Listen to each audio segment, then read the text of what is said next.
Buenos días, mi nombre es Erlimar Lobo y el día de hoy les realizaré un análisis crítico sobre la realidad nacional en Venezuela, abordando su contextualización política, social y económica. Este recorrido nos llevará desde los orígenes de nuestra cultura petrolera hasta los desafíos estructurales que enfrentamos en la actualidad. Para comprender dónde estamos es indispensable mirar hacia atrás, como bien se documenta en la obra audiovisual El Reventón. La historia contemporánea de Venezuela dio un giro radical con el Pozo Los Barrosos en 1922. Este evento no fue solo un hallazgo geológico, sino el inicio de la metamorfosis social. Pasamos de ser una sociedad agrícola y rural a convertirnos en una nación urbana dependiente del subsuelo.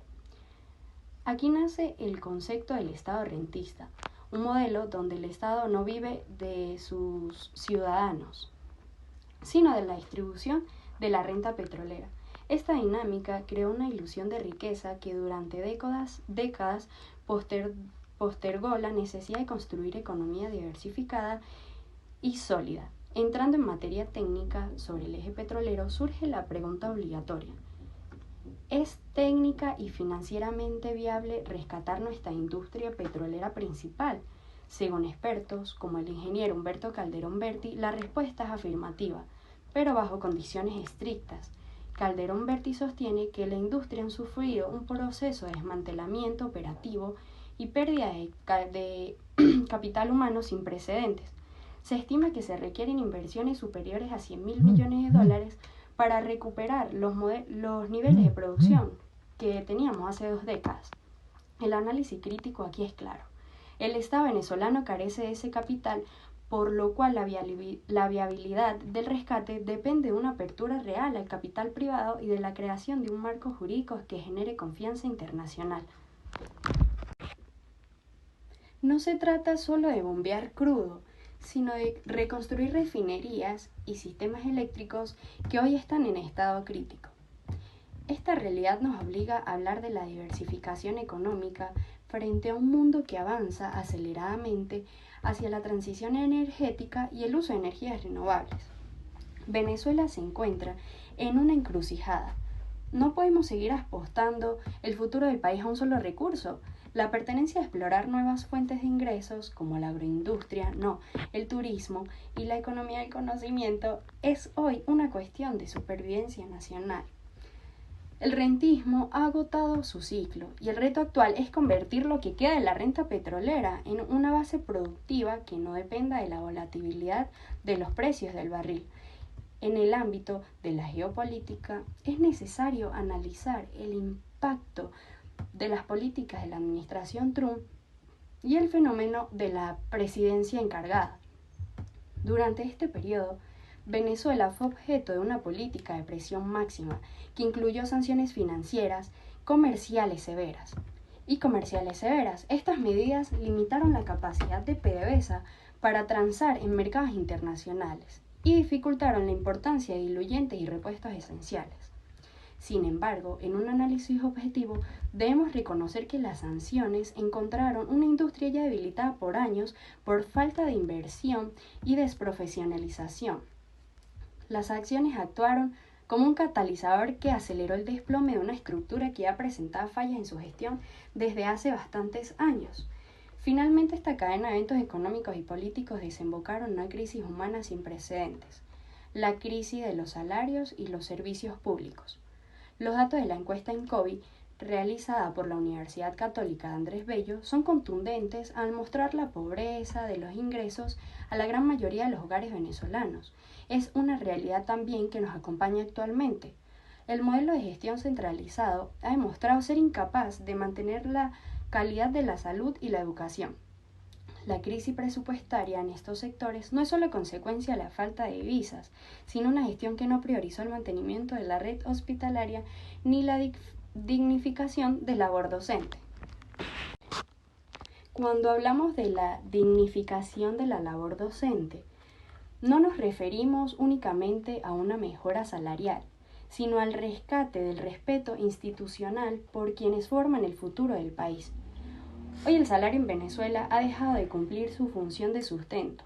Hemos pasado de una economía donde el trabajo permitía el ahorro y la movilidad social, a una realidad donde el profesional venezolano vive en un estado de vulnerabilidad externa.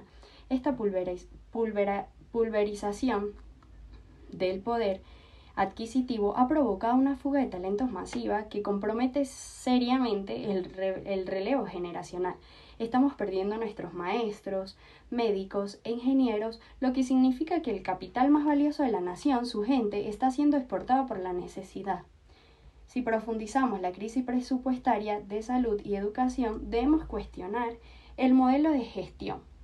Según los datos más recientes de la encuesta INCOBI, la infraestructura de nuestros hospitales y escuelas no solo sufre por la falla de divisas, sino por una centralización que impide la autonomía y el mantenimiento eficiente. El debate crítico aquí es: ¿el modelo de gestión es el causante de la crisis? La respuesta parece ser afirmativa. Un sistema que no permite la Contraloría, que no incentiva la meritocracia y que depende de la asignación política de recursos, está condenado al colapso operativo. La salud pública se ha convertido en un laberinto donde el ciudadano debe costear desde los insumos básicos hasta las intervenciones complejas, rompiendo el principio constitucional de gratuidad y el acceso universal.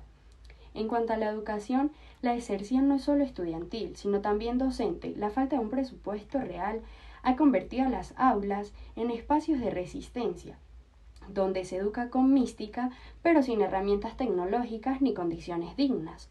Esto genera una brecha de desigualdad terrible. Quienes pueden costear educación privada avanzan, mientras que la mayoría de la población queda rezagada, limitándose de oportunidades de desarrollo a lo largo del plazo. Por otro lado, es imperativo reflexionar sobre el impacto de la crisis en los servicios públicos. El deterioro del sistema eléctrico y el suministro de agua no son hechos aislados, sino el resultado de años de desinversión en mantenimiento preventivo. Esta crisis de servicios actúa como un freno de mano para cualquier intento de recuperación económica.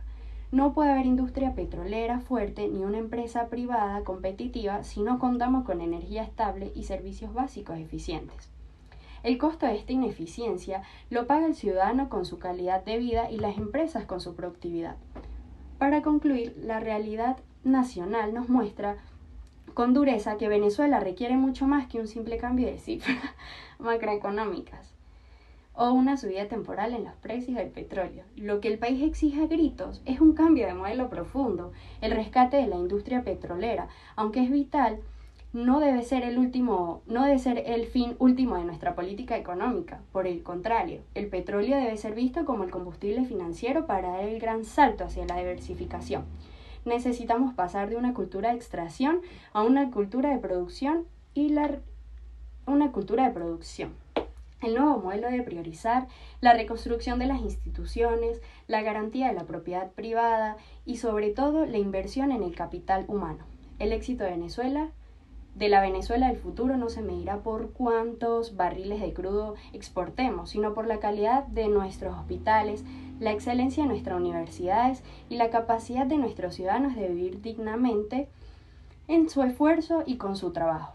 El rescate de Venezuela empieza por reconocer nuestras fallas, aprender de los errores y entender que la mayor riqueza de esta tierra no está en sus pozos, sino en el talento y la resiliencia de su gente.